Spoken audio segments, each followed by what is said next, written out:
Time to get your fix.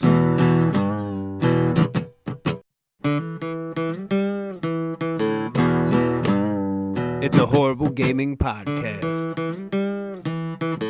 It's not good, it's not great. Horrible gaming podcast.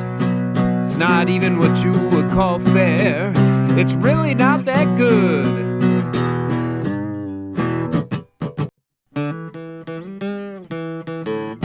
Horrible Gaming Podcast. And now for the new segment brought to you by Old Man Gaming. News Break with Knight 645. What's up, everybody? Welcome back to my show where I just yell things at you and you gotta listen to me. NBA 2K20. Patch 8 dropped. It's terrible. Get it out of here. We don't want it. Then we got Blessed Unleashed beta dropped. Ooh, go test it out. It's free. It's here for a couple of weeks. Who knows? And then we got Modern Warfare. Who knows? The shotgun problem's still there. Will it be relevant in a few weeks? Check back with us next time. Roll the clip. We're out of here. This has been News Break with Knight 645. All right. Well, welcome to episode 16 of A Horrible Podcast. My name is Zach Van Siders with Old Man Gaming. With me, as always, is Knight 645, a.k.a. Logan. And you heard him at the top of the show with his new segment, News Break, which I find hysterical and enjoy. Thank you, everyone. That's staying around no matter what, because I find it entertaining. I can already hear the applause.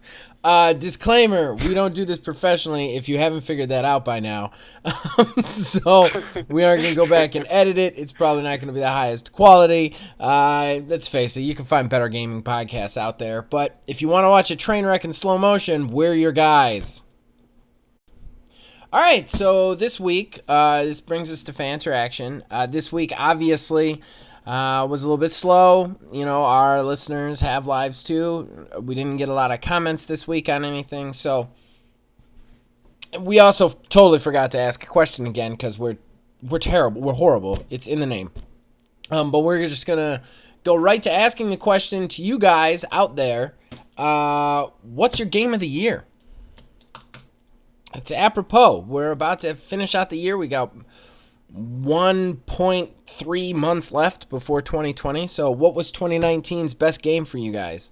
I want to hear from you guys. You can always comment on this on the YouTube channel, on the podcast. You can also comment on Facebook directly. Old Man Gaming at Facebook. Logan, anything to add to that? No. All right. Keep it there.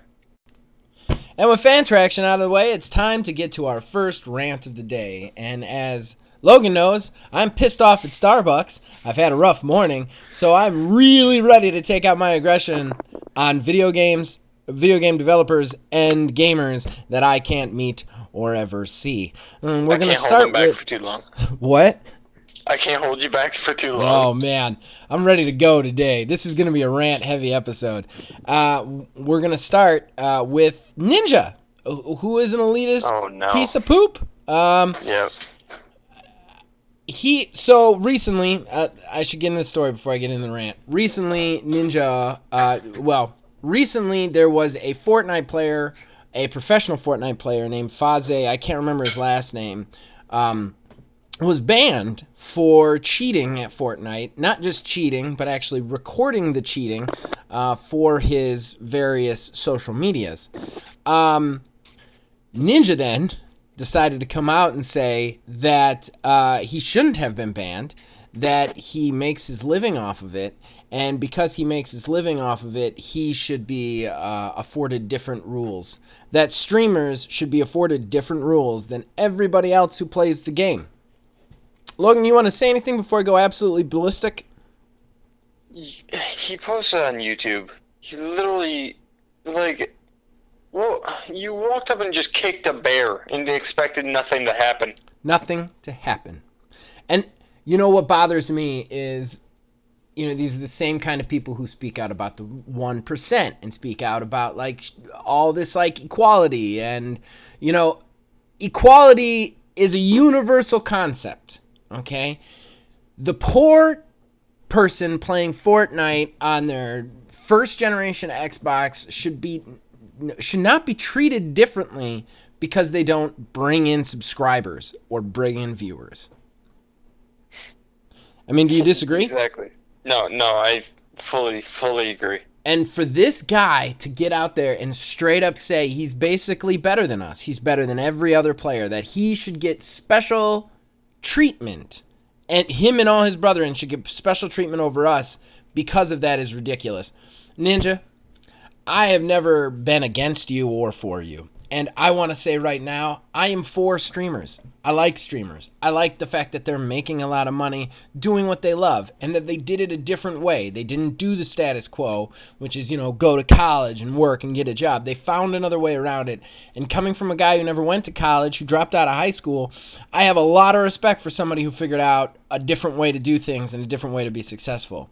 That being said, you play fucking video games for a living, bro. You play video games. That dude played video games. He broke the rules and he got fired for it. If I go to work and I do what my boss tells me I can't do or I'm going to get fired, I get fired. Yep. It's absolutely insane that this dude thinks that he is better than everybody, that he can say it openly that he's better than everybody, and he can just get away with it. He said it like we were the crazy ones, too. Yeah. Like, he said it like this was obvious. Yeah. What? Yeah. We're above you. How did he get... What? Yeah. He said it like it was the craziest thing that he's heard all day. It's like, what? It's shameful. I don't understand. Like, I know he was young when he became famous. Most streamers are. But, like, you've been around long enough to know that... I would hope that you've been around long enough to know that the world doesn't work that way. What bothers me is the complete and total lack of backlash for him. It's bad. It got one news cycle, and nobody's talking about it anymore. And that just infuriates me, that this fucking kid got away with that. Like, it just makes me so mad. And Fortnite, thank you, Fortnite, they were straight up and came back out and said, if you cheat, we ban you, period. Like, they got backlash for it, and they didn't even care. They're like, you cheat, we ban you, period. That's how it works. And that's the way it should work. Okay. That was fun. I'm very upset right now. Good. It adds up for a good show. Yeah, it does. I don't understand. I don't understand why anybody hasn't taken this kid to task. And it's sad that us with our 56 subscriber podcast are the only people still talking about it right now. Which I feel like it should be all over the news. Well, this isn't the first time that this kid's fucked up, and it still isn't out there. Right. Other people are doing a lot dumber things, and for gamers, I feel like we take that a lot more offensively. Yeah. Like, as gamers, we watch, and because we don't... He is our famous guy. He is our Brad Pitt. That we're like, okay, this is the top of the top that everyone knows. Right. And... It would be like if you were a basketball fan and LeBron James came out and said that anybody who doesn't play basketball... that anybody who plays basketball should be allowed to commit murder. Yeah. Like, that's what it's like. It's really, and it's frustrating to me because when you try and tell people who aren't gamers, who don't understand streaming or YouTube channels, what it is, your number one example is this kid. He's like the trailblazer. He's the guy paving the way for everybody to follow, Yeah. So, with that said, I don't like the fact that my representative is this kid who thinks he's better than me and better than everybody else, Yeah, literally. Like, and I'm not even on him because he makes his living playing video games. That's fine. I love that. I wish I could make my living playing video games. Like, that's a great thing. I love the way you did it. I love the fact that you took advantage of a market like you took you broadcast yourself to other people and you monetized it, and that's really cool. I think that's cool as hell. However, like you play a game, you regardless of what you do, you broke the rules of that game. Like, this guy broke the rules of the game. I'm sorry, Ninja didn't break the rules of the game. He's just defending the guy who broke the rules of the game. But that guy broke the rules of the game. He should be out of there. There shouldn't be any questions, you know? Fully agree. All right, so one rant down, another rant to go. Kojima, Hideo Kojima. Anybody who's listening to this show knows my feelings on Hideo Kojima. But we didn't really get to talk about him last week like I wanted to, which is great, because in that amount of time, he's managed to say some more stupid shit too. So Hideo Kojima released Death Stranding to mixed reviews. And on top of this, he then tried to defend his position, saying that everybody in America is just obsessed with first-person shooters, and since it's not a first-person shooter, that's why it got crappy reviews. That's not the reason. That is not the reason. Hideo. Oh, Hideo. Oh, man, Hideo. Why don't you go first? Well, let's start by saying the entire game is one giant cutscene. If I wanted an animated movie, I just go get a movie. Dude. It's better. Somebody at IGN on one of the podcasts described it as the Dark Souls of walking simulators. Yeah. I can't think of a thing I'd want to play less. Like, I can't think of a series of words that you could put together that would make me less interested in playing a game.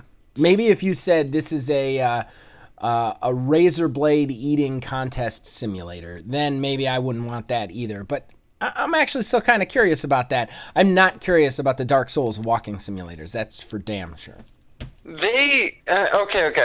And I talked a little bit to you about this. They could have made it good just by like completely destroying whatever storyline they thought they had and make it into a horror game. They could have done that with like jump scares and like, since you can't really see them, like you like hear them coming towards you and stuff like that. Like, then I feel like, yeah, it wouldn't be the best, but it would be decent.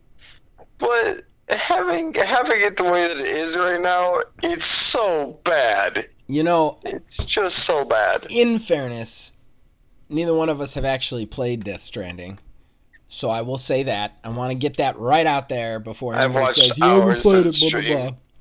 What? I've watched hours of stream. I've watched hours of stream, too. When we can't play a game because it's on PlayStation and we decide to talk about it, we definitely do our research about watching it, researching it, checking it out. I read all the reviews.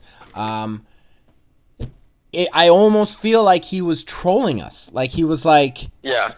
Like, man, you know what I'm going to do? I'm going to make a game about inventory management. Like, what's the thing that everybody complains the most about in games? Like, give me the top 4 things. Walking without any fast travel, boring lack of combat, inventory management. Okay, that's my game, Death Stranding. Let's get Norman Reedus on the phone. Oh, man, it's so frustrating that this dude... And what's sad is, like, from what I understand, some of the mechanics of it are very interesting. Like, they're interesting and they're kind of innovative, but they're innovative in a way that nobody wants. Like, you're giving people this, like, innovative thing that nobody asked for and nobody wants to be a part of. Like, look, I made carrying boxes down a hill really hard. Okay. I also made it really realistic. Okay, like, who wants that? Is there like a big subreddit community that's like, man, when are they gonna make the game for me? The game about carrying boxes down a hill. I just want my UPS job in the future. How do I do that? If I'm not gonna lie, you're right. Like, it's just like a subreddit, like UPS games subreddit, like, when are we gonna get our postman experience? And he's like, I got you. I got you. I got you. We're going to also put crying babies in it for no fucking reason. Oh, yeah, the baby thing, that literally didn't need to be in the game. I don't care who tells me otherwise. They could have taken that out, adjusted the storyline just a tiny bit, and the game would make more sense. It's the baby, just why? It's my problem with Hideo. Like, everybody's like, he got away from Konami. They were this evil company. And I was sitting here like, I don't know. Maybe they grounded him a little. Maybe he's a complete and total madman and he's drunk on his own ego. And if he goes out alone, he's going to surround himself by yes men who don't in any way, shape, or form temper the insane things that come out of his face. And then we're going to get a weird fucking game that doesn't make any sense. That the only people who do like it because it came from him. Literally, yeah. Like, if I made that game, literally, people would be like, okay, this guy needs to see a psych ward. Right. That's another thing. If this was an independent studio game, like, I mean, I guess his company is technically independent, but I mean just like a no-name indie. Like, if Studio 17 came out with this, no one would play it. It would review way lower than it's reviewed. It is reviewing basically on namesake, and I hate that. And just a quick rant. To speak with his defense on the crappy reviews. Hideo Kojima, I'm going to talk directly to you. I know you're not listening to this, but I don't care. I'm speaking directly to you, Hideo Kojima. He'll sense it. Your game, we gave mixed reviews to your game because the game is a mixed bag of crap. Not because it's not a first-person shooter. I can tell you right now, there are tons of games out there that are not first-person shooters that are extremely popular. Breath of the Wild was not a first-person shooter. Right off the bat. Minecraft. Moonlighter. Like, there are extremely popular games that are not first-person shooters. So that's not the problem, Hideo. Maybe you need to actually listen to the criticism instead of just slapping it away because you think you're a presumed genius. And I'm going to say something else. A lot of the reviewers that you're talking about, and I'm pretty sure he was basically speaking about the IGN review that gave it a 6.8. That dude was Australian, bro. He was Australian. Okay? Okay. Did you see the motorcycle? Oh, God. The game, it's just, I don't understand the people who are playing it and are like, I like this. And what bothers me, too, is even on the podcast when people are like, this is really innovative and new, I like it. There's always like a but or I know it's this but. Like, there's always like, well, I like it. I know it's a little janky. And you're like, what? Why is, like, your game, your favorite game shouldn't have caveats. There shouldn't be disclaimers on it. Oh, actually, though. Like, it's good, but, like... Right. No, like, I love the Outer Worlds. 100%. Love the Outer Worlds. See? I'm done. I put a period at the end.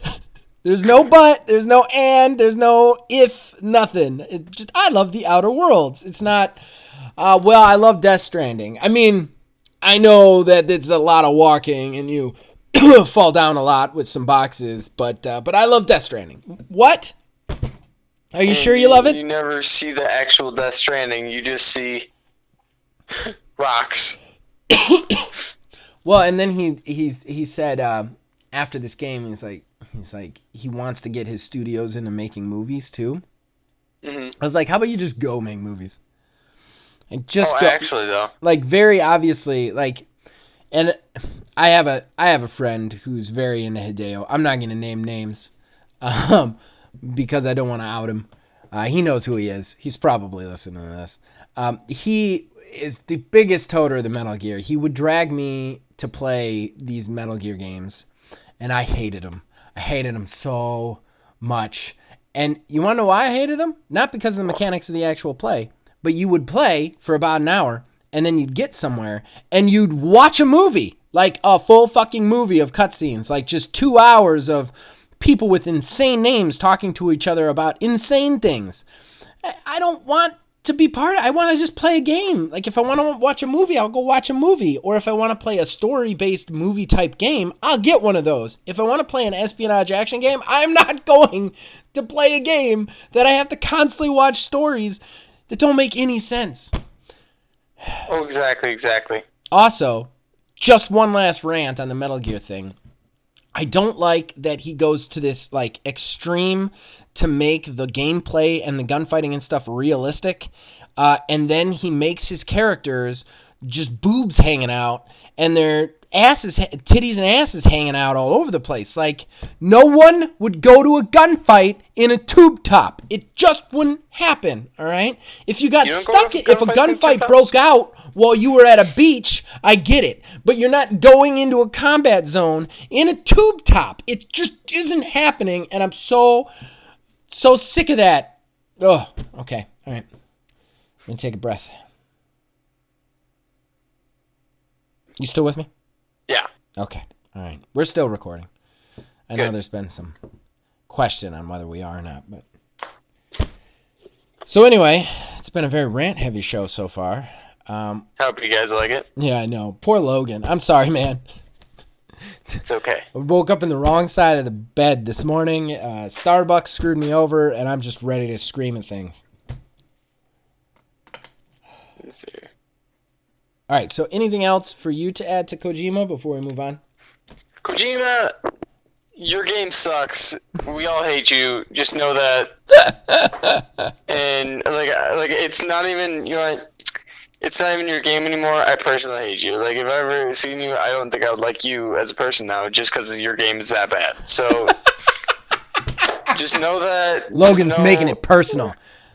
You know what? I don't usually do that, but I'm with you today. Hideo, I will slap you in the face if I see you. 100%. We personally hate you. I'm We're gonna make it. I'm putting it down on the table. If I see you in person, I will slap you. And I'm a man of my word. I'm not going to puss out like, oh, this is the first game developer I've ever met. I got to ask him questions. No, I'm going to slap you in the fucking mouth. That's what I'm going to do. I'll take a video. Right? Right. If I could slap one person, like, and there are worse people out there. Those people I'd like fight or like shoot or something. But if you said, who's the one person you could just wail once in the face, just bitch slap across the mouth, it would be Hideo Kojima, and I would giggle as his stupid glasses fell off his face and hit the floor and broke, and then he cried about it. Oh, this is getting mean now. Hideo, just come on the show. Come on the show, defend yourself. Or all these things that we're saying are fully true. Oh, I like that. Logan's like, come on the show so Zach can slap you. We know that you have a baby in a vat. Right. Come down to the studio.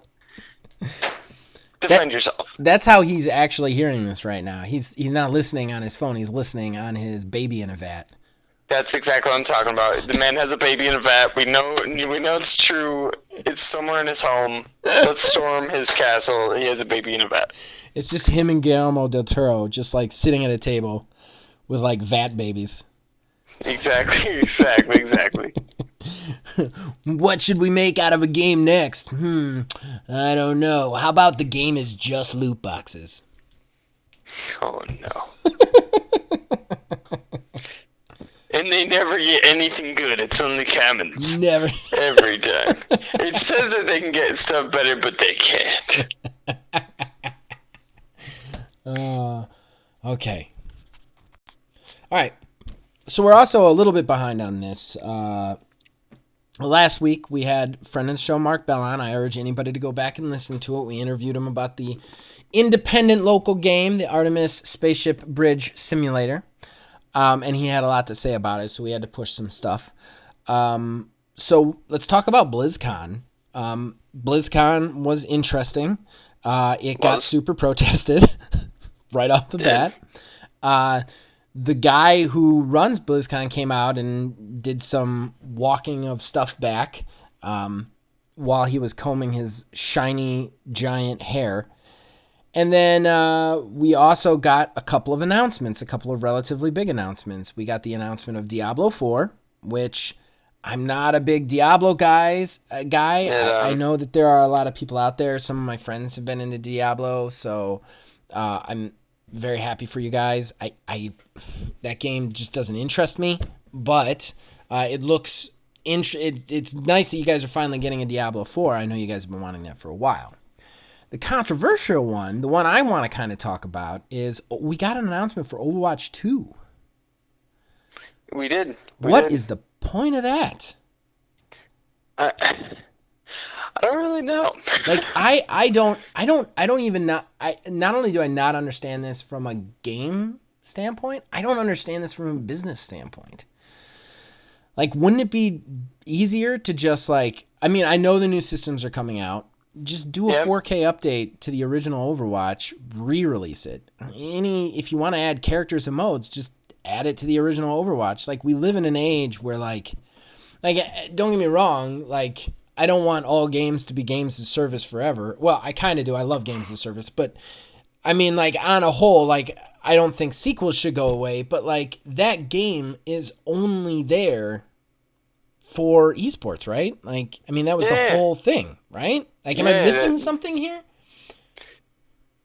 I don't really know. Overwatch 2, based on the trailers and based on the talk, it's gonna add the campaign to it, you know? Right, which is nice. They definitely, that was one thing that bothered me. And the first one I played a little bit. I've played on free play weekends. So I've never owned it, and I don't have a ton of time sunk into it. But I will say one thing that bothered me about the first one is we're supposed to pick our characters and attach these characters, and there's nothing there, no story whatsoever. Oh, exactly. Which is, so it's nice that they're getting this story, but I don't understand why you wouldn't just add that to the original game. I get it, they're going to sell it at $60, they're going to get that $60 again, but let's face it, they're not really making the money off that new $60. They're making the money off the loot boxes that are still in that game and all the microtransactions that are in it. That's where the money is for that. Mm-hmm. So why even take the time and the development staff to go into a full new game if you're just going to do an update? Not only that, everybody who's playing the original Overwatch has to buy the new one, or they're just out, right? Yeah, they're out. They're going to be out of the loop. Right. And I get that there'll be a surge of cash when it's new and people buy it, but at the same time, aren't they just making that right now off all the esports and loot box stuff? What?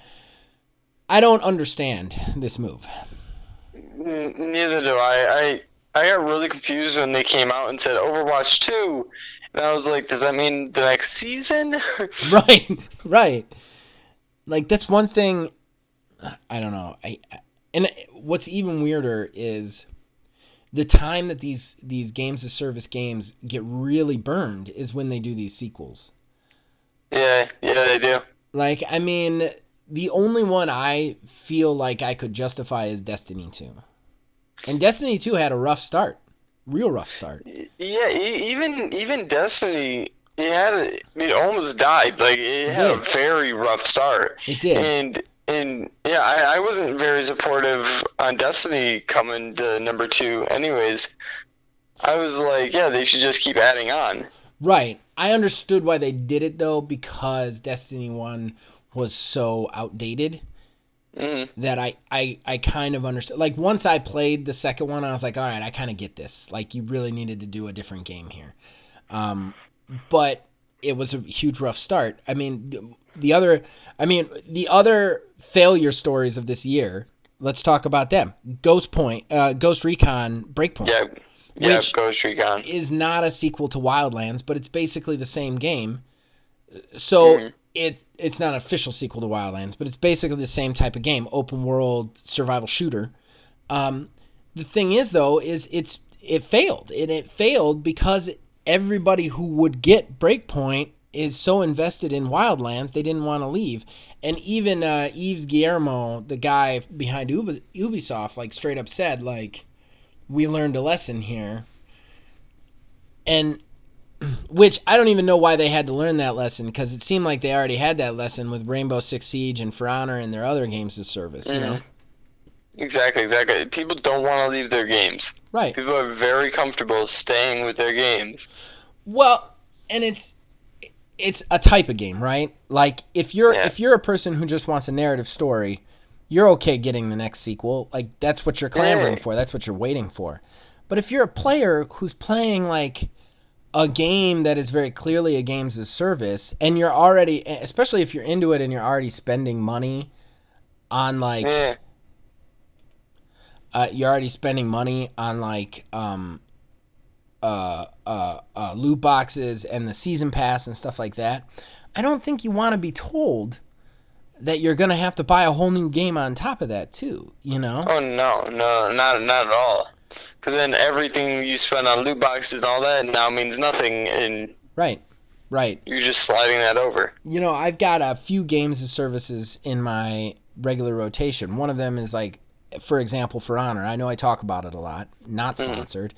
But Yves Guillermo, contact me. I will totally take your money to talk about how good For Honor is. But in any case, For Honor, one thing I love about it as a GOS is I can walk away from it for 4 to 6 months, and all I have to do is turn it back on, and it's my game again, you know, with different updates, but it's the same game. Like that's, I don't know why you'd want a sequel. Like I don't get that. I really don't get that for Overwatch, because Overwatch isn't even like, it's not even a game with a story that was masquerading. Like that game has always been an esports shooter basis, you know, an esports shooter platform. So I don't understand the point to make a sequel there. Yeah, just like I said, it doesn't really make that much sense to me, and even with like the media and stuff, I just see it getting negative. Yeah. I just see it getting negative media. Because say they adjust a couple things. People don't like it when you adjust a couple things. Right. They really don't. Right. They It don't. turns negative really quickly. Right. Like, wow, they messed with this? Why? Right. And so just keep things the same. People are morons. They'll enjoy the same thing Don't for say years. people are morons on a podcast. We're trying to get people to like us. What are you doing? I'm going to walk that back. He didn't mean people were morons. He means people are smart, all of you, especially you. I'm talking to you in the car or in your living room who is listening to this right now. You are one of the smartest people there is on this planet. And might I just say you're very attractive. Only you. Attractive. If I wasn't just a voice on a podcast, I'd ask you to get some tacos. Okay, Yeah, I think I walked it that's back sufficiently enough. That's 100% right there. Like, he just has to go get some tacos. That's how you know that he's a nice guy that you should sponsor. That's the thing. We're gonna get the most views from this, and it's just gonna be comments like, have a podcast about talking dirty to me," and the horrible gaming podcast is just gonna turn into me like doing sexy affirmations to people for like 50 minutes. Hey, how you doing? Guy in the car. I like that hat or hairdo that you have on right now. Or bald. We don't just. I really respect that job or unemployment that you are currently undertaking. Okay.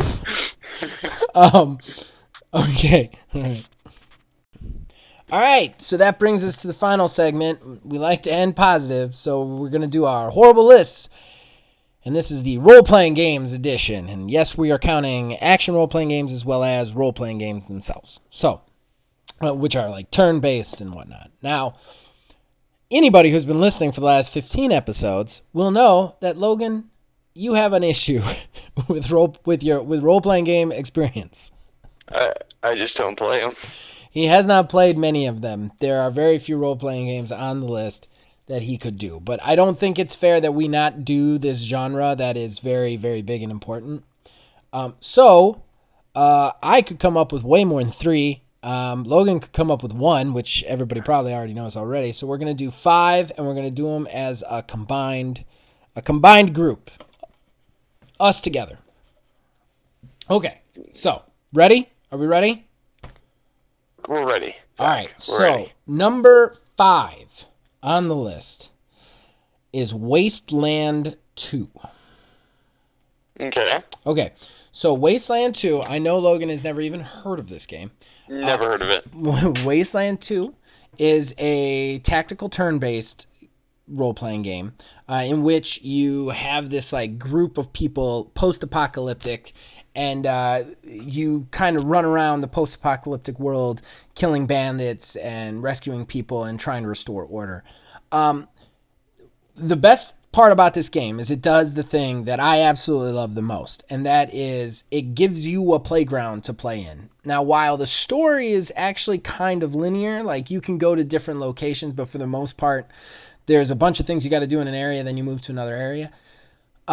You actually create the team from scratch. You can create your team of 4 characters, 4 base characters from scratch. Their little icons and everything. And this is isometric, by the way. So it's from like a top perspective. They move kind of around squares. You can take actions and shoot at people that way. So you're playing the whole team, not like one character. But you can actually create your entire team from start. What skills they have, what guns they use, the whole thing. Which, anybody who knows me, is a huge important thing. And Logan, I'll say this. Of all the games on this list that I'm going to tell you to try, I don't know if this is one of them. I think you would think it looked cool, but I don't know that you would really enjoy playing it. That's what we should make this segment about. We should just make this segment about, like, the games you should play. Literally. We're just, like, recommending them to you. Okay, so number 4 is an independent game. I reviewed it recently, and it still sits in my brain. It still makes me want to come back to it. I still haven't deleted it because I am going to come back to it, which is weird because it is a game that it plays in a way that I would never play. And that is The Bard's Tale 4. I know it's 4. You don't need to know anything about the story previous to get into this game. What it is it's turn-based as well, but you have this kind of weird, it's so hard to explain.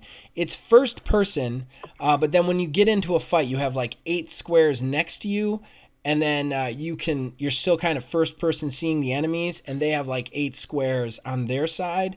And you can move your characters via the squares, and it's very tactical on where you attack, how you attack, when you attack with your group of characters. I will say one thing that's a little bit irritating is it's a lot of hours till it gets really good, because it gets really good when you can have more than like 5 characters on your team. Because in the beginning you only have like 1 character, 2 characters on your team through the entirety of the beginning. And that kind of blows, like, for quite a few hours. And it almost lost me. And then I started getting more characters, and I was like, oh, now I'm in. But it's a lot of fun. It's a lot of fun. So, that one down. This is a hard choice, because 2 and 3 were really close in my mind as to which should be what. But we're going to go with number 3. I don't know if Logan's going to agree with this, because I'm sure this would have been Logan's number 1, 2, and 3. But number 3 is going to be Skyrim. Disagree. I'm sure you would. I'm sure you would. Look, we have toted Skyrim on this show and channel many times. It's a great game. It's worth all the times you rebought it. It's just constantly stuff to do. There are a couple of downsides to it. I'm going to talk about them now, very carefully, so that Logan doesn't quit the podcast forever. But one thing that irritates me about Skyrim is, as much as I love it, I can't have a party. And if I can't have a party, I can't really effectively play a wizard character.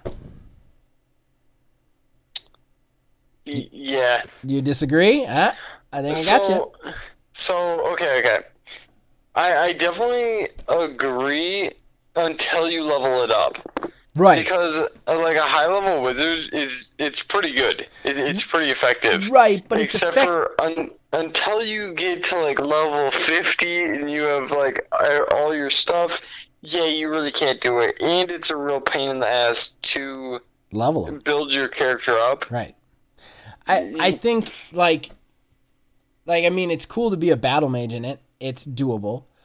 But as just like a straight wizard in the sense of like old school RPGs where you're like a support character, like you really can't do that. I did find a way in Skyrim. There is a mod like I wish I could remember what it's called offhand, but it's like a companions mod where it allows you to mod the game so that you can have like any number of companions. Like normally in the game, you can only have one companion. And Skyrim was pretty early in the whole companions thing, and they're pretty stupid. They're not as helpful as you'd want them to be. Whereas with this, you can kind of set it so that you have like 3 or 4 companions, and then you can play a straight wizard. But that's a mod of the game, so that really can't count, you know? Mm. So that's the only reason it's not higher on this list, but it's on the list at number 3. So, number 2... I cheated a little bit, Logan. I pulled a Logan. Okay. And I think I did this because you're not doing a list, so I just somebody had to cheat a little bit. It's a tradition. Mass Effect, the entire series. The entire series? Well, the first 3. Here's the reason. You play this game, like I have all 3 upstairs. It goes between Xbox 360, they're all on Xbox 360. I don't know what I was about to say. But you play this game, you start at Mass Effect 1, you play through till Mass Effect 3. It's one of the most rewarding experiences, one of the most coolest experiences you'll ever play in your life. Have you ever played Mass Effect, Logan? I have not. Do you know what it does between games? No. Okay, no idea. So you make a character in the first game, right? Okay. You play through the first game, which isn't too long. It's a 360 era, so there's not a ton to it. Once you get through the first game, you then put in the second game, and it uploads your character to the second game. Now, even more so, the choices you made with your companions in the first game carry over. So, say one of your characters didn't survive. Well, that character isn't in the second one, so all of the things that character would have done in between the first and the second one doesn't get done. And it affects your overall storyline. That's sweet. Yeah, it's amazing. So, like, you have, like, I think it's like 6 or 7 companions in the first game. And the way it kind of works is, like, each companion, you can build up loyalty to them. You can also bang them, which is great. Great. I don't know if anybody knows this. I think I said this on one other podcast, but I'm an incredibly horny gamer for some reason. Like, if I can bang in a game, I need to find out how to do that and do that as much as humanly possible. For the first, 6 months that I had GTA 4, I just found, That's exactly what I was about to say. I just found fat hookers, only fat hookers for some reason, and just bang them in cars in parking lots. Like, that was my game. Like, I would come home from work, and I'd be like, I'm going to bang some hookers in a video game. I don't know why. It's weird. I should probably talk to a therapist about it. But, Fable 2, I think, I had 3 families, 6 kids, and, 100 STDs. Okay, so that being said, you can romance the characters in this, gay or straight, and then that also carries over. So you can continue the romance with them in the next game, and each game adds some companions while some of them stick around, while other ones go to do very important story stuff. Mm-hmm. What's even more interesting is the end of the second game, which is one of the best endings to a video game ever. Even though it's a to be continued, basically you have to go in and you have to use every companion you have in some way in this final suicide mission. And then if you picked wrong where they should go, or you didn't level them up enough, or you didn't level your ship up enough, they would die permanently. And then in the third one, it would affect your overall ending of the game. Now, everybody's going to say the end of the third one, it all comes to the same point no matter what. Well, they had to end the game somehow. The ending of the third one is a little rough. I didn't hate it as much as the world hates it, but it is a little rough. Still, the journey to get to that end is one of the most rewarding journeys you will ever take in your life. Sounds promising. Yeah, and honestly, dude, the first one you might have a hard time with, but the second one has decent shooting mechanics. Same with the third one. So, okay. Well, you know how I like my shooting mechanics. So that brings it to my number one pick, and this is on everybody's mind right now. So that might have affected my choice, but I think The Outer Worlds is the best RPG out there, and I know it's short. I really do hope they add to it with DLC, but I feel like it's the perfect length, and the playground is so in-depth. Logan, I played through the first time kind of as like a what would I do in the situation sort of character with a specific type of build, and I kind of went the good guy route. I started the second one with kind of a bad guy route, and it just changed the entire game. Like, I mean, the entire game. Like, I mean, the locations are still the same, but like how you get to them and in what order, it's so crazy to change it. They've got speedrunners now who can beat it in 12 minutes. Oh my god. Right. And there's 40 hours of content in it, but they could just beat it in 12 minutes because of the way they play. That is what I love. I love that you can like go in and like when I think of role-playing games, I think of like playing pretend, like having an imagination and playing pretend. It's one of the things that I love about these playground games is I fill in the blanks. Like State of Decay 2 is not a role-playing game, or it would be on this list, but State of Decay 2 is like that, where you just get these procedurally generated characters with kind of like traits to them, and you can kind of in your head define how they live as a society while you're actually playing it. Exactly. With Outer Worlds, like you think of a character, if you think of the character you want to play and like how you want to be that person, like the immersion is so wonderful that like you can go in and you can play it the way you want to play it. There's no time where like even in like Greedfall or Mass Effect, I'd be like, I'm going to play like an in-between guy and I want to make this decision. There's certain times where you would get point A or point B, that's all you get.